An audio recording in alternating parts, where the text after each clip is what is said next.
Hi, readers. This is week 5, day 5 of the Bible in a Year Live podcast. We will continue to read from the CJB Complete Jewish Bible Version this week.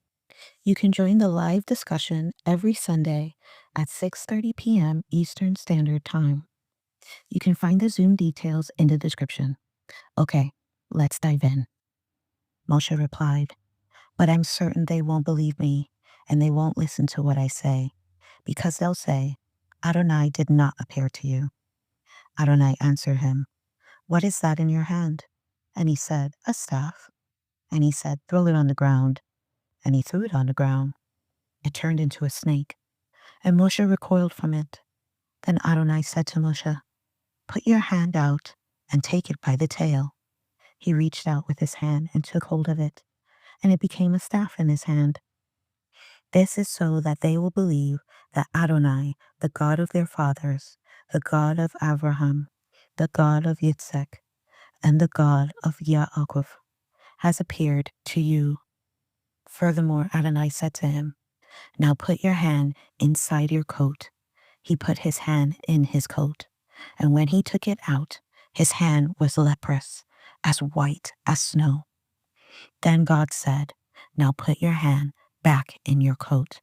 He put his hand back in his coat, and when he took it out, it was as healthy as the rest of his body. If they won't believe you or heed the evidence of the first sign, they will be convinced by the second. But if they aren't persuaded, even by both these signs, and still won't listen to what you say, then take some water from the river and pour it on the ground.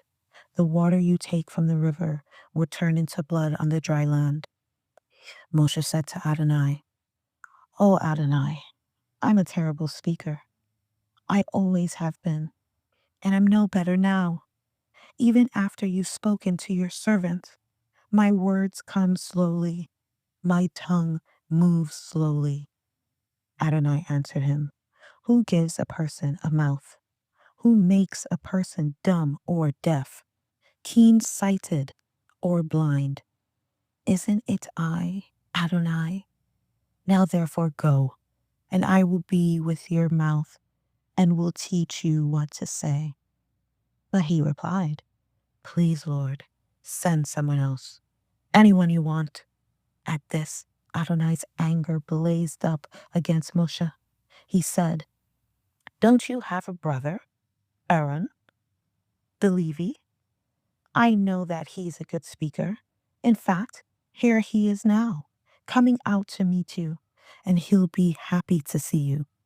You will speak to him and put the words in his mouth, and I will be with your mouth and his, teaching you both what to do. Thus, he will be your spokesman to the people in effect. For you, he will be a mouth, and for him, you will be like God. Now take this staff in your hand, because you need it to perform the signs." Moshe left, returned to Yithro, his father-in-law, and said to him, "I beg you to let me go and return to my kinsmen in Egypt to see if they are still alive." Yithro said to Moshe, "Go in peace." Adonai said to Moshe in Midian, "Go on back to Egypt, because all the men who wanted to kill you are dead." So Moshe took his wife and sons, put them on a donkey, and started out for Egypt. Moshe took God's staff in his hand. Adonai said to Moshe, "When you get back to Egypt, make sure that you do before Pharaoh every one of the wonders I have enabled you to do. Nevertheless, I am going to make him hard-hearted, and he will refuse to let the people go. Then you are to tell Pharaoh, 'Adonai says, Israel is my firstborn son. I have told you to let my son go in order to worship me, but you have refused to let him go. Well, then I will kill your firstborn son.'" At a lodging place on the way, Adonai met Moshe and would have killed him, had not Tripphia taken a flintstone and cut off the foreskin of her son.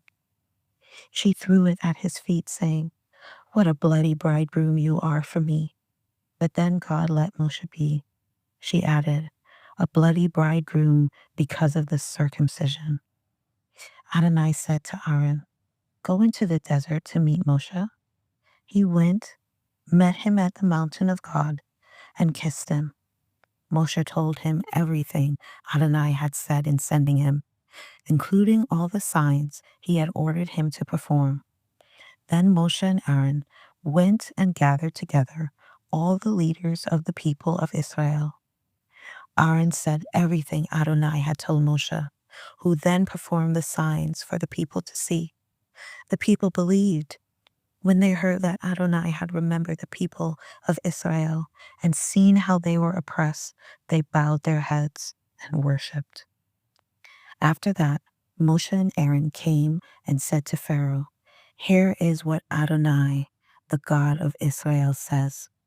Let my people go so that they can celebrate a festival in the desert to honor me.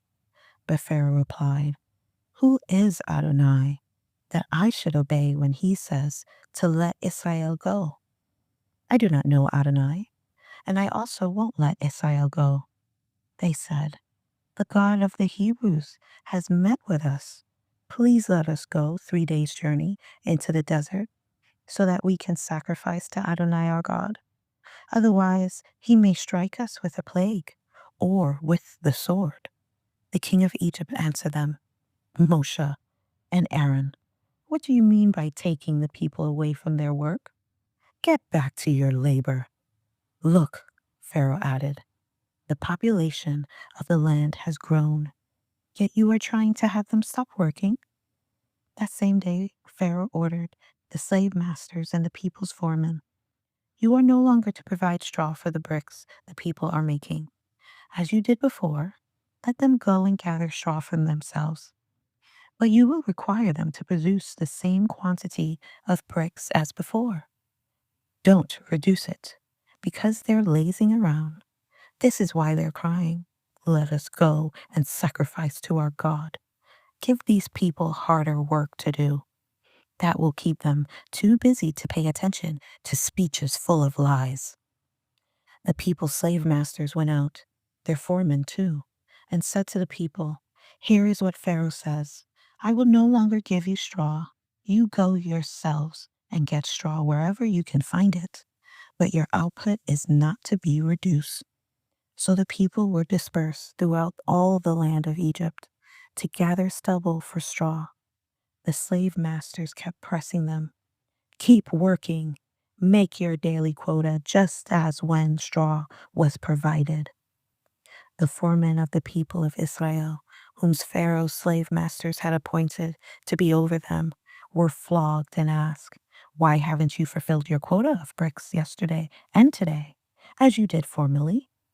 Then the foremen of the people of Israel came and complained to Pharaoh, why are you treating your servants this way? No straw is given to your servants, yet they keep telling us to make bricks. And now your servants are being flogged, but the fault lies with your own people. Lazy, he retorted. You're just lazy. That's why you say, let us go and sacrifice to Adonai. Get going now and get back to work. No straw will be given to you, and you will still deliver the full amount of bricks. When they said, you are not to reduce your daily production quota of bricks, the foremen of the people of Israel could see that they were in deep trouble. As they were leaving Pharaoh, they encountered Moshe and Aaron standing by the road, and they said to them, may Adonai look at you and judge accordingly, because you have made us utterly abhorrent in the view of Pharaoh and his servants, and you have put a sword in their hands to kill us.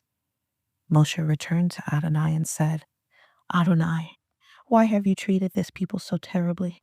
What has been the value of sending me? For ever since I came to Pharaoh to speak in your name, he has dealt terribly with this people, and you haven't rescued your people at all. Adonai said to Moshe, now you will see what I'm going to do to Pharaoh. With a mighty hand, he will send them off. With force, he will drive them from the land. Parashah, Va'era, I appeared. God spoke to Moshe. He said to him, I am Adonai. I appeared to Abraham, Yitzhak, and Yaakov as El Shaddai, although I did not make myself known to them by my name, Adonai. Also with them I established my covenant to give them the land of Canaan, the land where they wandered about and lived as foreigners. Moreover, I have heard the groanings of the people of Israel, whom the Egyptians are keeping in slavery, and I have remembered my covenant. Therefore, say to the people of Israel, I am Adonai. I will free you from the forced labor of the Egyptians, rescue you from their oppression, and redeem you with an outstretched arm and with great judgments. I will take you as my people, and I will be your God. Then you will know that I am Adonai, your God, who freed you from the forced labor of the Egyptians.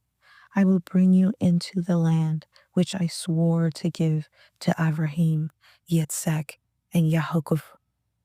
I will give it to you as your inheritance. I am Adonai.